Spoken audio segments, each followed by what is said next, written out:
সংবাদ সবাইকে স্বাগত জানাচ্ছি। আমি ফিরোজ তোহা। শুরুতেই সংবাদ শিরোনাম। শুরুতেই জানাবো এই মুহূর্তে হাতে পাওয়া সর্বশেষ গুরুত্বপূর্ণ সংবাদ। উপজেলা পরিষদ নির্বাচন সরকারের আরেকটা ভোট চুরির ভাওতাবাজি বলে মন্তব্য করেছেন বিএনপির স্থায়ী কমিটির সদস্য আমির খসরু মাহমুদ চৌধুরী। তিনি বলেন, আওয়ামী লীগ নৌকাকে ডুবিয়ে দিয়ে উপজেলা নির্বাচনে জনগণকে বিভ্রান্ত করছে। এবারে জানাবো, আওয়ামী লীগের সাধারণ সম্পাদক ওবায়দুল কাদের বেশি অবান্তর কথা বলেন বলে অভিযোগ করেছেন বিএনপির সিনিয়র যুগ্ম মহাসচিব অ্যাডভোকেট রুহুল কবির রিজভী। জানাবো, যে কারণে উপজেলা নির্বাচনে অংশ নেওয়া থেকে পিছু হটল বাংলাদেশ জামায়াতে ইসলামী। এ বিষয়ে থাকছে একটি তথ্যমূলক আলোচনা, ভিডিওটি না টেনে দেখতে থাকুন। জানিয়ে দেব, উপজেলা নির্বাচনে নাটকীয় বর্জনের সিদ্ধান্ত গ্রহণ করেছে দীর্ঘ 17 বছরেরও বেশি সময় ক্ষমতার বাইরে থাকা দল বিএনপি। বিএনপির এই সিদ্ধান্তে হতবাক স্থানীয় পর্যায়ের নেতারা। এদিকে ঝালকাঠিতে ট্রাক ও প্রাইভেট কার এবং অটোরিকশা ত্রিমুখী সংঘর্ষে 11 জন নিহত হয়েছেন। বুধবার দুপুর 2টার দিকে ঝালকাঠির গাবখান সেতুর টোল প্লাজা এলাকায় এই মর্মান্তিক দুর্ঘটনা ঘটে। এই ঘটনায় আহত হয়েছেন অন্তত 25 জন। এবং সর্বশেষ জানাবো গুরুত্বপূর্ণ আন্তর্জাতিক সংবাদ। আলহামদুলিল্লাহ, শিগগিরই আল আকসা যাবে মুসলিমদের হাতে। সিরিয়ার ইরানি কনসুলেটে ইসরায়েলের হামলা এবং তারপর ইসরায়েলের অভ্যন্তরে ইরানের পাল্টা আক্রমণ, সর্বশেষ ইসরায়েলের বদলা নেওয়ার হুমকি। এই ঘটনা প্রবাহে উত্তপ্ত হয়ে আছে মধ্যপ্রাচ্য। হুমকি ধমকি অব্যাহত থাকলেও অনেক বিশ্লেষক বলছেন খেলা ইরানের পক্ষে ড্র হয়েছে। সুযোগ পেয়ে দেশটি তার শক্তিমত্তা জানান দিয়েছে খুব ভালোভাবেই। এতক্ষণ শিরোনাম শুনছিলেন, এবার বিস্তারিত। প্রিয় দর্শক, আপনি যদি এই চ্যানেলে নতুন হয়ে থাকেন, ভিডিওটি দেখতে দেখতে চ্যানেলটি সাবস্ক্রাইব করে আমাদের সঙ্গে থাকুন। আর এই ভিডিও সম্পর্কে আপনি আপনার মূল্যবান মতামতটি কমেন্ট বক্সে জানিয়ে দিন। আর হ্যাঁ প্রিয় দর্শক, জানিয়ে দিন ভিডিওটি কোথা থেকে দেখছেন। উপজেলা নির্বাচন সরকারের আরেকটা ভোট চুরির ভাওতাবাজি আমির খসরু। উপজেলা পরিষদ নির্বাচন সরকারের আরেকটা ভোট চুরির ভাওতাবাজি বলে মন্তব্য করেছেন বিএনপির স্থায়ী কমিটির সদস্য আমির খসরু মাহমুদ চৌধুরী। তিনি বলেন, সরকার উপজেলা নির্বাচন দিয়েছে, যে দেশে ভোট নেই সে দেশে ভোটে অংশগ্রহণ করার কোনো সুযোগ নেই। যেখানে কোনো প্রতিদ্বন্দ্বী নেই সেখানে আবার কিসের ভোট? সুতরাং এই উপজেলা নির্বাচন দেশের মানুষকে একটা ধাপ্পাবাজির দিকে নিয়ে যাচ্ছে। এটা ভোটের নামে ভাওতাবাজি। এদেশে ভোট বলে কিছু নেই। একটা ভোট চুরি প্রকল্পের মাধ্যমে জাতিকে তারা জিম্মি করে রেখেছে। বুধবার রাজধানী জাতীয় প্রেস ক্লাবে এক আলোচনা সভায় তিনি এসব কথা বলেন। আওয়ামী লীগের নৌকা থাকলে মানুষ ভোট কেন্দ্রে আসবে না, এজন্য উপজেলা নির্বাচনে প্রতীক তুলে দেওয়া হয়েছে বলে অভিযোগ করেন আমির খসরু মাহমুদ চৌধুরী। 7ই জানুয়ারি নির্বাচনে 95% ভোটার না যাওয়া থেকে চলমান আন্দোলনে বিরোধী দলের রাজনৈতিক সফলতা উল্লেখ করে তিনি বলেন, 95% মানুষ এই নির্বাচনে ভোট কেন্দ্রে যায়নি। এবার সেই চিন্তা থেকে সরকার ভোটারদেরকে আনতে নতুন কৌশল নিয়েছে। এবার তারা চিন্তা করেছে যে মানুষ নৌকাকে ভয় পায়, নৌকার কথা শুনলে বোধহয় ভোট কেন্দ্রে যাবে না। সেজন্য উপজেলা নির্বাচনে এবার দলীয় প্রতীক বাদ দিয়েছে। অথচ তারাই স্থানীয় সরকার আইন করেছে নৌকা দিয়ে, অর্থাৎ দলীয় প্রতীক দিয়ে নির্বাচন করার জন্য। আইনটা কিন্তু বাতিল করেনি। আইন রেখে এখন নৌকা প্রতীক নিয়ে জনগণের কাছে যাচ্ছে না। কারণ তারা দেখছে বাংলাদেশের জনগণ নৌকা যেখানে দেখেছে সেখানে জনগণ নেই, নৌকা বয়কট করেছে। তাই উপজেলা নির্বাচন আরেকটি ভাওতাবাজি নির্বাচন। ভোট চুরির প্রকল্পই তাদের ক্ষমতার উৎস। এই ভোট চুরির প্রকল্প তাদের ক্ষমতায় রাখার ব্যবস্থা করেছে। সরকারের সব অপকর্মের বিরুদ্ধে বিরোধী দলগুলোর ঐক্য অটুট থাকার কথা পুনর্ব্যক্ত করে আমির খসরু বলেন, সুখবর হচ্ছে বাংলাদেশের মানুষ আজকে তাদের অবস্থান পরিষ্কার করেছে। যারা বিরোধী দলে আছে আমাদের ঐক্য অটুট আছে, বিএনপির ঐক্য অটুট আছে। এই ঐক্য ভাঙতে এমন কিছু নেই যে তারা করেনি। টাকা পয়সা, ভয়ভীতি, জেল জুলুম, নিপীড়ন, নির্যাতন সবকিছু দিয়ে চেষ্টা করা হয়েছে। বিরোধী দলের নেতাকর্মীদের ধান খেতে ঘুমাতে হয়েছে, বেড়িবাদে ঘুমাতে হয়েছে, তবুও তারা আপোষ করেনি। বিরোধী দলের নেতারা কেউ আপোষ করতে জানে না। আমরা 31 দফার ঐক্যবদ্ধ আন্দোলন দিয়েছি। এটা চলমান আন্দোলনের দফা, অর্থাৎ মুক্তিযুদ্ধের সাম্য, মানবিক মর্যাদা, ন্যায় বিচার ইত্যাদি বিষয় এক হয়েছে। আমাদের আন্দোলন চলমান আছে। জাতীয় সমাজতান্ত্রিক দল জেএসডির উদ্যোগে 10 এপ্রিল স্বাধীনতার ঘোষণাপত্র প্রকাশের দিনটি প্রজাতন্ত্র দিবস হিসেবে স্বীকৃতির দাবিতে আলোচনা সভা হয়। সভায় প্রজাতন্ত্র দিবসের দাবি উপস্থাপন করেন জেএসডির সাধারণ সম্পাদক শহীদুদ্দিন মাহমুদ স্বপন। ওবায়দুল কাদের সাহেব বেশি অবান্তর কথা বলেন রিজভী। আওয়ামী লীগের সাধারণ সম্পাদক ওবায়দুল কাদের বেশি অবান্তর কথা বলেন বলে মন্তব্য করেছেন বিএনপির সিনিয়র যুগ্ম মহাসচিব রুহুল কবির রিজভী। বুধবার রাজধানীর নয়াপল্টনে বিএনপির কেন্দ্রীয় কার্যালয়ে আয়োজিত সংবাদ সম্মেলনে তিনি এমন মন্তব্য করেন। রিজভী বলেন, গণমাধ্যমে দেখেছি আওয়ামী লীগের সাধারণ সম্পাদক ওবায়দুল কাদের সাহেব বিএনপির কাছে তালিকা চেয়ে চিৎকার করেছেন। ওবায়দুল কাদের সাহেব কিসের তালিকা চাইছেন? এর আগেও তো তালিকা দেওয়া হয়েছিল। তার তালিকা তো আপনার কাছেই রয়েছে। আইন, আদালত, থানা, পুলিশ তো আপনাদের কবজায়। ওবায়দুল কাদের সাহেব স্নায়ু শিথিল, মস্তিষ্ক অলস এবং হৃদয় দুর্বল হওয়ার কারণে বেশি বেশি অবান্তর কথা বলছেন। সরকার অসংখ্য মানুষকে গুম-খুন, অপহরণ করেছে। এদের মধ্যে জাতিসংঘে গুমের একটি তালিকা দিয়েছিল।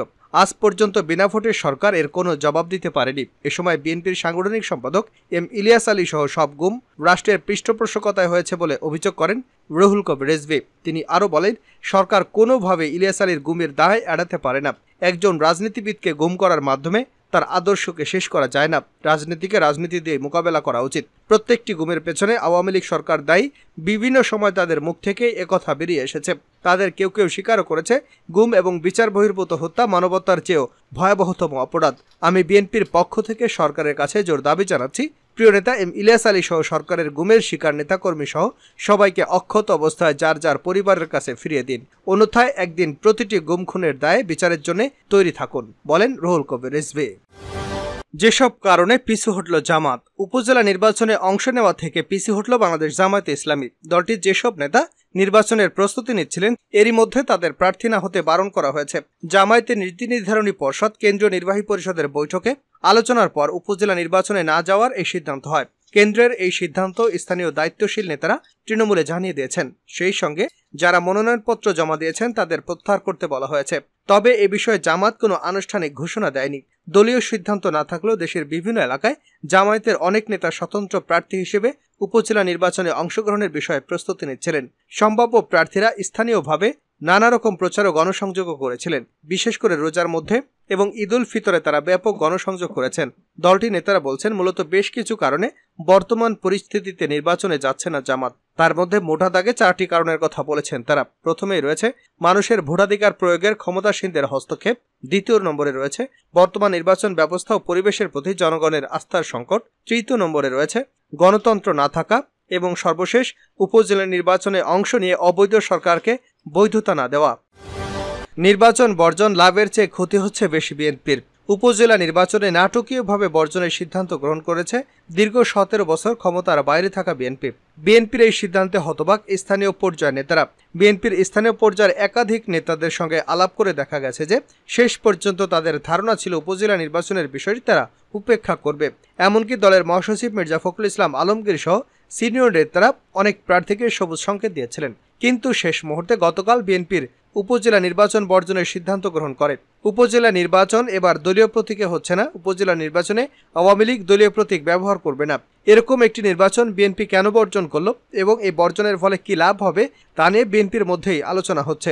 ইতিমধ্যেই প্রথম দফা উপজেলা পরিষদ নির্বাচনে বিএনপির দলীয় পদ পদবি রয়েছে এমন 47 জন প্রার্থী মনোনয়নপত্র জমা দিয়েছিলেন। দলীয় পদ পদবি নেই কিন্তু বিএনপি রাজনীতির সঙ্গে জড়িত এরকম আরও 76 জন উপজেলা নির্বাচনের জন্য মনোনয়নপত্র জমা দিয়েছিলেন। এখন তারা কি করবেন এ নিয়ে তারা নিজেরাই একটি বিব্রতকর অবস্থায় রয়েছেন।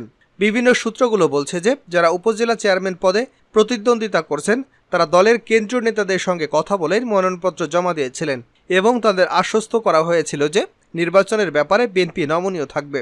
কিন্তু গতকাল বিএনপির যে সিদ্ধান্ত তাদেরকে হতবাক করেছে। এর ফলে বিএনপির মধ্যে দু ধরনের ঘটনা ঘটতে পারে বলে বিশ্লেষকরা মনে করছেন। অনেকেই যারা স্থানীয় পর্যায়ে পদ পদবি গ্রহণ করে আছেন তারা নির্বাচন থেকে সরে দাঁড়াতে পারেন, কারণ যদি নির্বাচনে তারা অংশগ্রহণ করেন তাহলে তাদেরকে বহিষ্কার করা হবে। এর আগে দলীয় সিদ্ধান্ত অমান্য করে সিটি কর্পোরেশন সহ স্থানীয় নির্বাচনে অংশগ্রহণ করায় 2 শতাধিক বিএনপি নেতাকে বহিষ্কার করা হয়।